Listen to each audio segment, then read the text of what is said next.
Hi, I'm Mrs. Honan. I am the baking and pastry teacher here. I also teach Culinary 1 and Advanced Honors as well.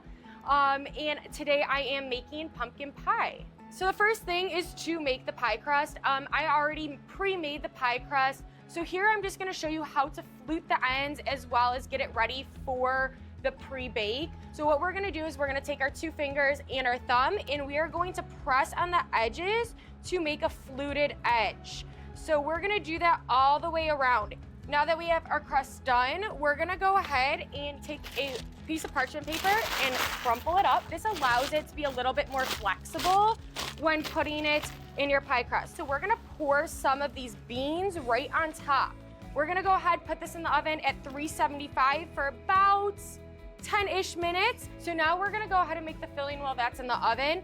So I do have some brown sugar here, already my eggs cracked, a 15-ounce can of pumpkin puree, and then I have my seasonings. So I'm gonna go ahead and start with my eggs to get those beaten. So we're gonna go ahead, use the whisk, and beat that in with the eggs right now. From there, we're gonna go ahead and actually add some of this pumpkin puree, and we're gonna whisk this right back in as well. Now that we're done with this, we're gonna go ahead and add our milk and our cream. Once it gets to that orange color, we're gonna go ahead and add our seasonings and our cornstarch. And then there you have your filling.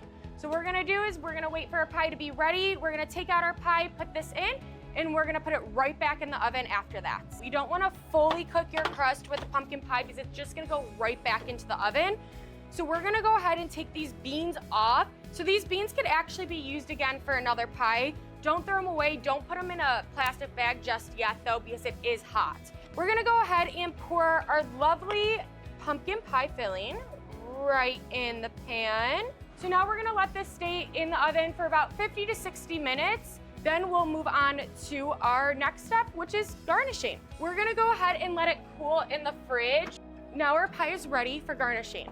So what I'm gonna do first, now that my pie is cool, I'm gonna pipe around the edge and create almost like this knit pattern.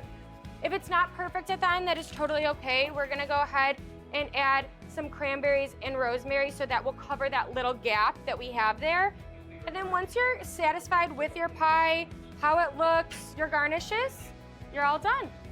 And this is Sally's Bacon Addiction pie made by Mrs. Honan.